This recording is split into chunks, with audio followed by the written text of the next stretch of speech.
अस्सलाम वालेकुम स्टूडेंट्स, मैं हूं इरफान खान। कंपाइलर कंस्ट्रक्शन में नेक्स्ट लेक्चर के साथ प्रीवियस लेक्चर्स में हमने कंपाइलर की पहले टाइप्स देखा था कि पार्ट्स कौन कौन से होंगे। और हमने कहा था एक फ्रंट एंड है, बैक एंड है। फ्रंट एंड में पहला था लेक्सिकल एनालाइज़र, और हमने लेक्सिकल एनालाइज़र को स्टडी किया कि लेक्सिकल एनालाइज़र क्या काम करता है। वो टोकन्स आइडेंटिफाई करता था, यानी वर्ड्स चेक करता था, टोकन चेक करता था ग्रामर के मुताबिक दुरुस्त हैं या नहीं है, क्या हम उस लैंग्वेज में उन टोकन्स को, उन वर्ड्स को, उन स्पेलिंग्स को यूज़ कर सकते हैं। और उसके लिए हमने मुख्तलिफ टेक्निक्स स्टडी की थी। नेक्स्ट पार्ट है हमारे पास सिंटैक्स एनालाइज कैसे होता है, सिंटैक्स कैसे चेक किया जाता है, सिमेंटिक मीनिंग्स वगैरह कैसे चेक किए जाते हैं, और इनको हम पार्सिंग भी, सिंटैक्स एनालाइजर को हम पार्सिंग भी कहते हैं। Syntax analyzer, role of parser, parser का काम क्या है। ये सिंटैक्स एनालाइजर है, it is the heart of front end. Basic काम ये परफॉर्म करेगा, अगरचे कोई भी इग्नोर नहीं कर सकते, हम लेक्सिकल एनालाइजर को भी इग्नोर नहीं कर सकते। पार्सर मेन टास्क उसका है to analyze the structure of the program, और उसमें चेक करना कि क्या ये ग्रामेटिकली करेक्ट है कि नहीं है, क्या ये सिंटैटिकली करेक्ट है या नहीं है, सिंटैक्स के एतबार से ये बातें दुरुस्त हैं या नहीं है। दो तरह के पार्सर हम स्टडी करेंगे। मेजर जो पार्सर प्रैक्टिस में यूज होते हैं वो दो तरह के हैं। एक को हम कहते हैं टॉप डाउन पार्सर और एक को कहते हैं बॉटम अप पार्सर। इसको टॉप डाउन पार्सर क्यों कहा जाता है और बॉटम अप पार्सर क्यों कहा जाता है, ये मैं अभी आपको एक्सप्लेन करता हूं। जाहिर है जब किसी भी लिखी हुई स्टेटमेंट को सिंटैक्स के एतबार से चेक करना हो कि वो करेक्ट है कि नहीं है, उसके बैक पर एक ग्रामर हमारे पास होनी चाहिए। तो हम एक ग्रामर का इस्तेमाल करते होते हैं। ग्रामर इनफॉर्मली हम कह सकते हैं कि ये रूल्स हैं, सेट ऑफ रूल्स हैं जो डिफाइन करते हैं कि कौन कौन से वर्ड्स को किस तरतीब में, किस सीक्वेंस में हम इस्तेमाल कर सकते हैं। प्रॉपर डेफिनेशन तो बहुत सारी होंगी। एक डेफिनेशन हम ये भी कह सकते हैं कि generative grammar, this type of grammar builds the sentence और in a series of step, generate करता है। तो ये स्टेप में, मुख्तलिफ स्टेप्स में से गुजरते हुए सिंटैक्स को जनरेट किया जाता है, उसको हम जनरेटिव ग्रामर कहते हैं। फॉर एग्जाम्पल, यहां पर आपको एक एग्जाम्पल नजर आ रही होगी। हमने पहले लिखा हुआ है कि सिंटैक्स क्या होता है, फिर उसके दो पार्ट्स बताए गए हैं कि एक नाउन फ्रेज होगा और एक जो है वो हमारे पास वर्ब फ्रेज होगा। फिर नॉन फ्रेज के पार्ट्स बताए गए हैं। नॉन फ्रेज के दो पार्ट्स होंगे, आर्टिकल और नाउन के मिलने से वो बनेगा। इसी तरह वर्ब फ्रेज के दो पार्ट्स बताए जा रहे हैं कि वो वर्ब और नॉन फ्रेज से मिलकर बनेगा। वर्ब जो है वो कोई एक वर्ड होता है, गोज, लाइक्स, ईट्स, ड्रिंक्स, ये वर्ब है हमारे पास इंग्लिश में। और नॉन फ्रेज उसी तरह फिर हमारे पास आर्टिकल और नाउन के मिलने से बनेगा। और अगर इन तमाम पार्ट्स को हम चेक करें, जनरेट किया हमने कि सिंटैक्स के कौन से पार्ट्स हैं, उनके फर्दर कौन से पार्ट्स हैं, उनके फर्दर कौन से पार्ट्स हैं, और आखिर में हम वर्ड्स पर आ गए हैं। ये जो आखिरी लाइन यहाँ पर रिप्रेजेंट की जा रही है, जिसको हम कह रहे हैं कि ये वर्ड्स हैं, वो हमारा एक सेंटेंस बन गया है। तो इस तरह हम सेंटेंसेस बनाते हैं। अभी हमने जिक्र किया था टॉप डाउन पार्सर और बॉटम अप पार्सर। तो टॉप डाउन पार्सर और बॉटम अप पार्सर क्या है? एक टेक्निक ये है कि हम सेंटेंस से शुरू हो और बॉटम की तरफ आए, उसको एक्सपेंड करते जाएं और बॉटम की तरफ आए। सेंटेंस को फर्दर क्या एक्सपेंड किया जा सकता है, नाउन फ्रेज को किस तरह एक्सपेंड किया जा सकता है, वर्ब फ्रेज को किस तरह एक्सपेंड किया जा सकता है, इनको एक्सपेंड करते जाएं। और आखिर में जो वर्ड्स होंगे वो हमारे एक्सपेंड नहीं होते होते, वो टोकन्स होते हैं, जैसे लैंग्वेज में टोकन है। तो वहां तक हम आ गए। तो हम टॉप से स्टार्ट हुए, नीचे की तरफ आए हैं तो ये टॉप डाउन पार्सर हमारा हुआ। लेकिन अगर हम उल्ट शुरू हो, हम एक सिंटैक्स को देखें और फिर हम सिंटैक्स से कहें कि ये क्या चीज थी। दी क्या है? आर्टिकल है। डॉग क्या है? ये एक नाउन है। दी डॉग मिलकर क्या है? ये नॉन फ्रेज है। इसी तरह ये मुख्तलिफ पार्ट्स जब हम नीचे से स्टार्ट हो कि ये वर्ड क्या है, इसको शॉर्ट कैसे किया जा सकता है, एक, दो या तीन या 10 वर्ड्स, इनको शॉर्ट करके क्या कहा जा सकता है, फिर उसको फर्दर शॉर्ट करके कहा जा सकता है। तो जब हम बॉटम से ऊपर की तरफ जा रहे होंगे तो ये बॉटम अप पार्सर हमारा कहलाए। तो दो टेक्निक्स हो गई। एक टेक्निक में हम वर्ड से उसको रिवर्स चल रहे होते हैं, सेंटेंस तक जाते हैं, और एक टेक्निक है कि हम सेंटेंस से एक्सपेंड करते हुए नीचे आते हैं वर्ड्स तक। तो टॉप डाउन पार्सर और बॉटम अप पार्सर। यहां पर एक डेफिनेशन हमारे पास और थी, पार्स ट्री। अभी जो ट्री आपने देखा, हिरारिकल स्ट्रक्चर आपने देखा, डाटा स्ट्रक्चर अगर आपने पढ़े हैं तो ट्रीज होते हैं आपके पास। तो हिरारिकल स्ट्रक्चर जो आपने देखा है ये पार्स ट्री कहलाता है। Parse tree, a tree that represents the analysis of the sentence, that represent the structure of the sentence।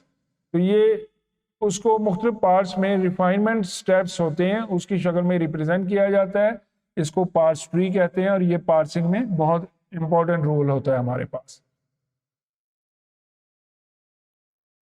कुछ और डेफिनेशंस स्टूडेंट हमारे पास, प्रोडक्शन, रीराइट रूल, और सिंपली हम उसको रूल्स भी कहते हैं। प्रोडक्शंस क्या है? Rules that explain how to refine the steps of a generative grammar. Generative grammar के स्टेप्स को कैसे डिफाइन किया जाएगा। फॉर एग्जाम्पल यहां पर था सेंटेंस, तो सेंटेंस को किस किस में हम बदल सकते हैं। सेंटेंस के दो पार्ट्स हो सकते हैं। इसी तरह है वर्ब फ्रेज, वर्ब फ्रेज के दो पार्ट्स हो सकते हैं। तो ये जो हम डिफाइन कर रहे हैं कि सेंटेंस के दो पार्ट होंगे, वर्ब फ्रेज के दो पार्ट होंगे, नाउन फ्रेज के दो पार्ट होंगे, ये रूल्स हैं कुछ। और ये रूल्स एक्चुअली हमारे होते हैं प्रोडक्शन रूल्स, इनको हम बोलते हैं प्रोडक्शन रूल। अभी मैं ये भी डिस्क्राइब करूंगा कि इनको ग्रामर में रिप्रेजेंट कैसे किया जाता है, राइट डाउन कैसे किया जाता है। दूसरी चीज हमारे पास आ गई ग्रामर में। ग्रामर में एक चीज तो हो गई हमारे पास कि प्रोडक्शन रूल्स हो। दूसरी चीज हमारे पास क्या हो गई ग्रामर में? Terminals, the actual words in the language. और जब कंप्यूटर लैंग्वेजेस की बात करें तो जिसे हम टोकन्स कहते हैं, टोकन्स, टर्मिनल्स, जिनको फर्दर एक्सपैंड नहीं किया जा सकता। जो आखिरी लाइन हमारे पास यहाँ पर रिप्रेजेंट हो रही है, ये तमाम के तमाम टोकन्स हैं। टोकन्स को फर्दर हम एक्सपैंड नहीं कर सकते, ये टोकन्स हैं, टर्मिनल्स हैं, वर्ड्स हैं। Non terminals, symbols not in the language, जो लैंग्वेज के प्रॉपर नहीं है, जैसे किसी डिक्शनरी में नहीं है, इंग्लिश की डिक्शनरी में जो सिंबल नहीं है, या जिनको हम प्रोग्राम में टाइप नहीं करते, वो सिंबल्स, वो चीजें, वो नॉन टर्मिनल्स होते हैं। नॉन टर्मिनल जिसको हम फर्दर एक्सपेंड करते हैं। तो हमारे पास यहां पर सेंटेंस, ये नॉन टर्मिनल था। नॉन फ्रेज, ये एक नॉन टर्मिनल है।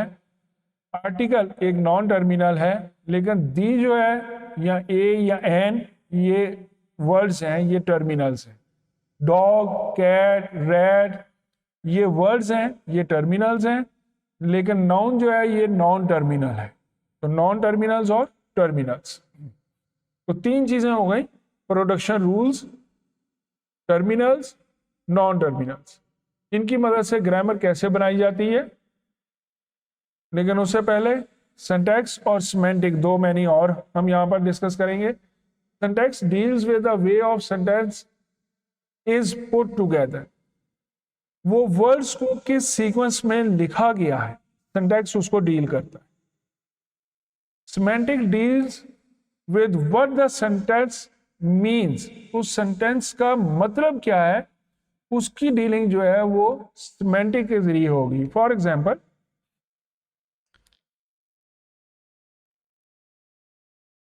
he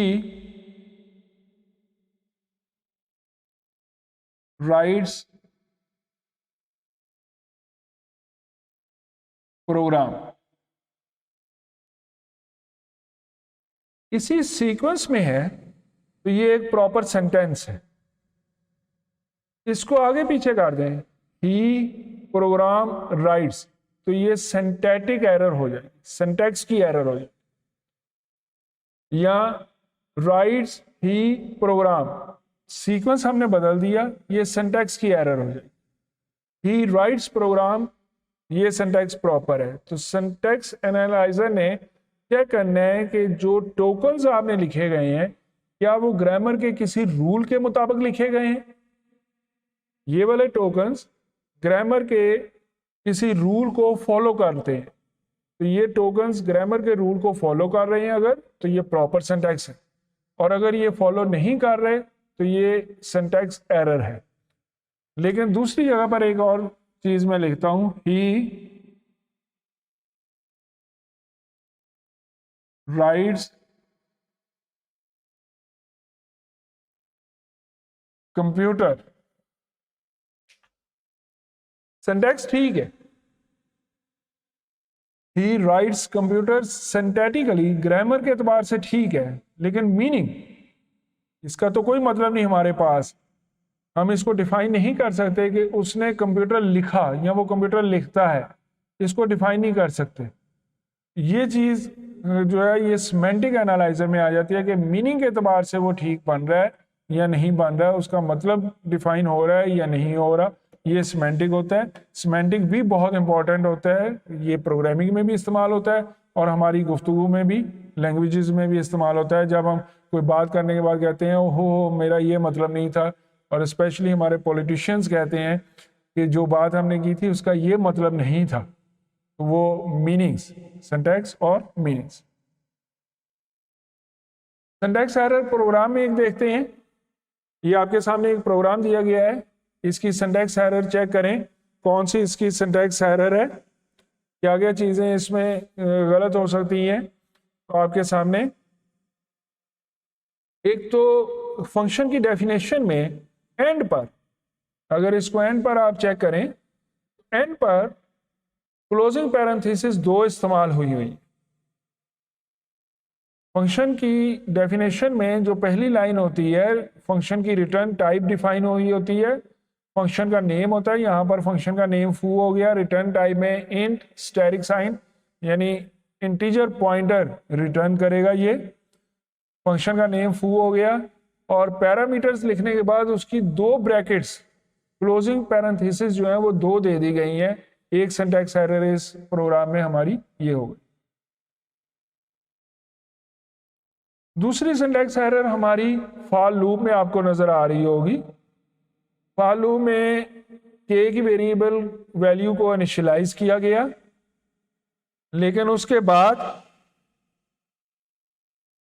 नेक्स्ट कंडीशन होनी चाहिए थी, तो आई और जे लिख दिया गया, स्पेस देकर 2 वेरिएबल लिख दिए गए, पहला वेरिएबल स्पेस दूसरा वेरिएबल, 2 वेरिएबल लिख दिए गए हैं, बीच में कोई रिलेशनल ऑपरेटर इस्तेमाल नहीं हुआ, कंडीशन नहीं बन रही कौन सी है, तो यहाँ पर कंडीशन होनी चाहिए थी, एक एरर वो हो गई हमारे पास। यहाँ इंक्रीमेंट या डिक्रीमेंट को स्किप कर दिया गया है, वो हम स्किप कर सकते होते हैं, वो एरर नहीं है, लेकिन कंडीशन प्रॉपर नहीं है, ये एरर हो गई।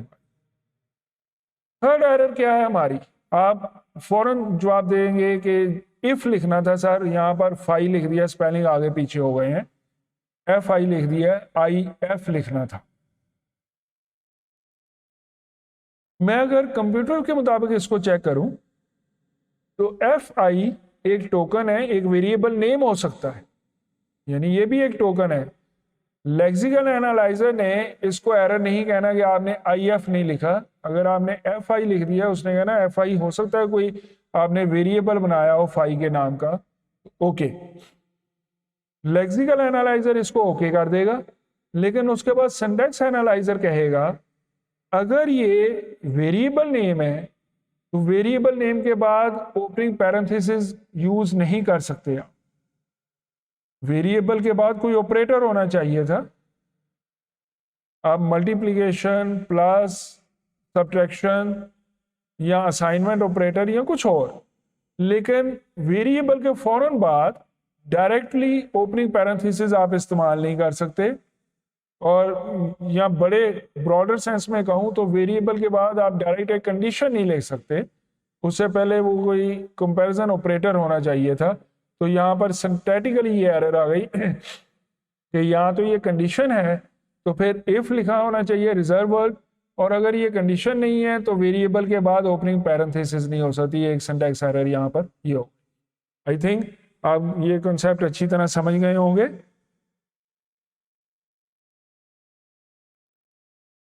नेक्स्ट देखते हैं और कौन से कॉन्सेप्ट है हमारे पास।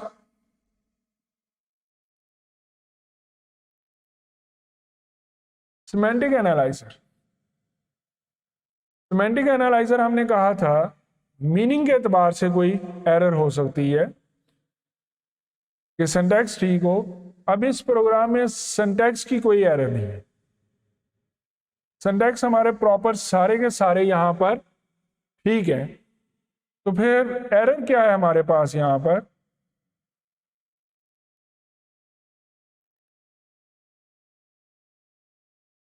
जी, एरर क्या है हमारे पास? एक एरर इसमें ये हो गई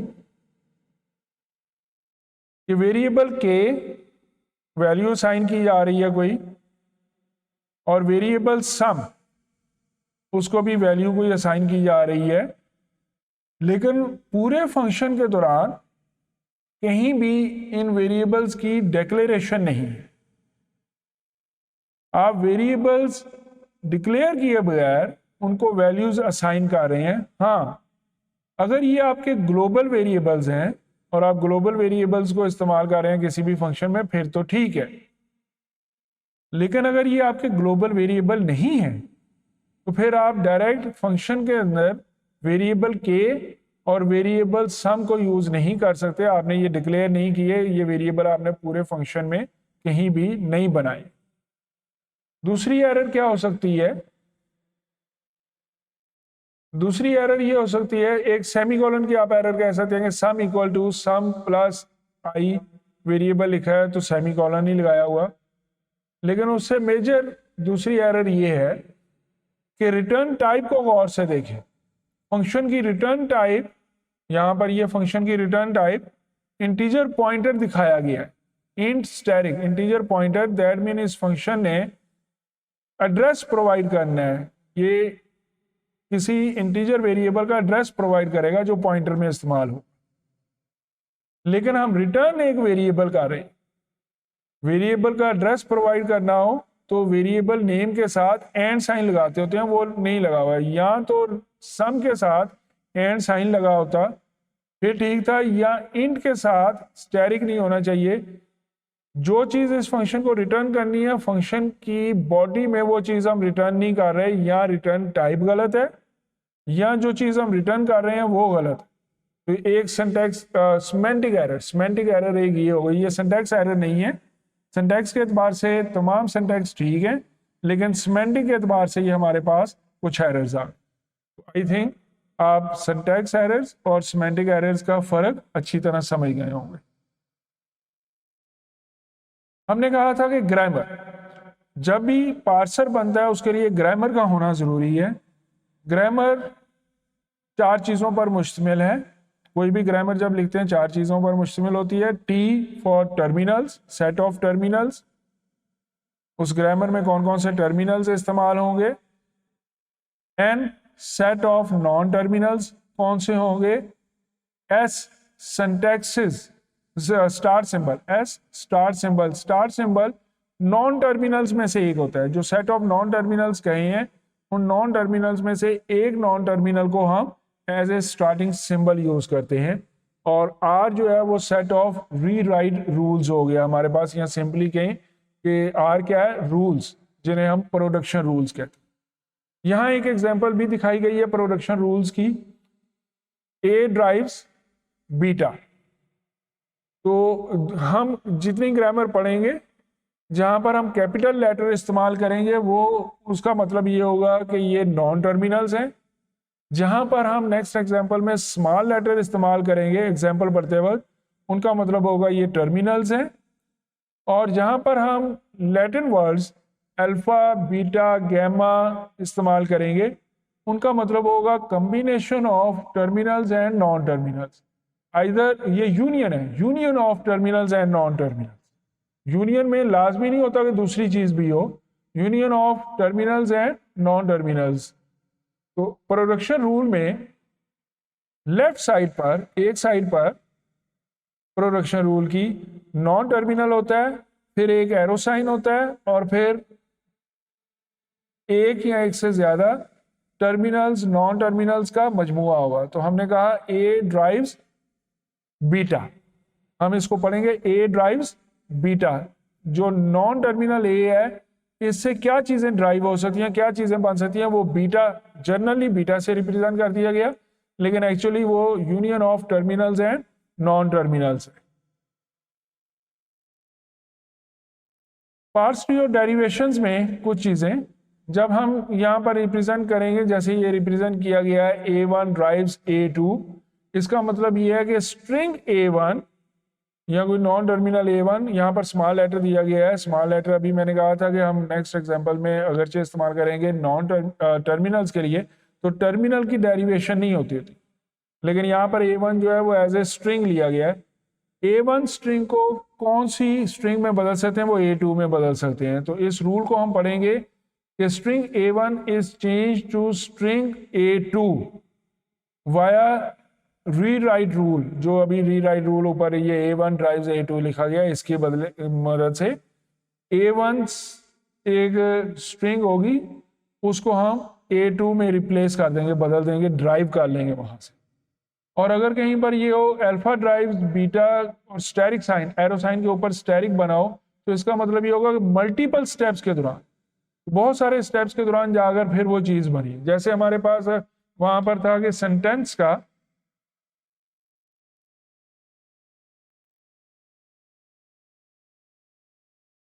ये वाली एग्जांपल, जैसे हमारे पास था सेंटेंस, तो अगर मैं यहां पर लिखूं कि सेंटेंस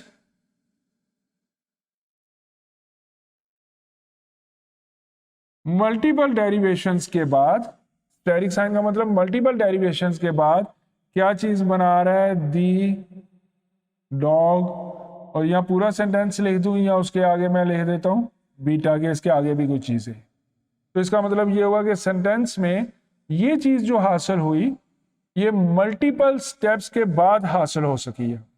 और अगर मैं ये लिखता हूं सेंटेंस ड्राइव्स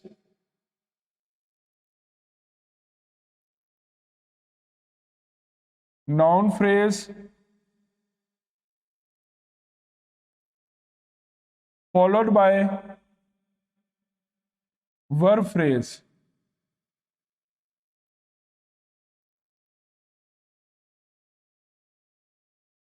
तो ये एक हमने डेफिनेशन यहां पर लिखी है। क्या करें,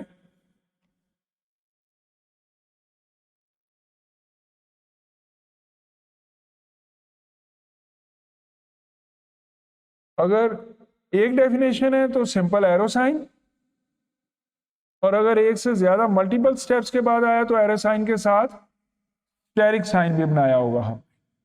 क्लियर। लेफ्ट मोस्ट डेरिवेशन और राइट मोस्ट डेरिवेशन, ये कॉन्सेप्ट ये भी है हमारे पास, लेकिन आई थिंक अभी आज के लेक्चर के लिए इतना काफ़ी है। तो ये लेफ्ट मोस्ट डेरिवेशन और राइट मोस्ट डेरिवेशन और बाकी कुछ चीज़ें हम इंशाल्लाह नेक्स्ट लेक्चर में कवर अप करेंगे। Thank you students.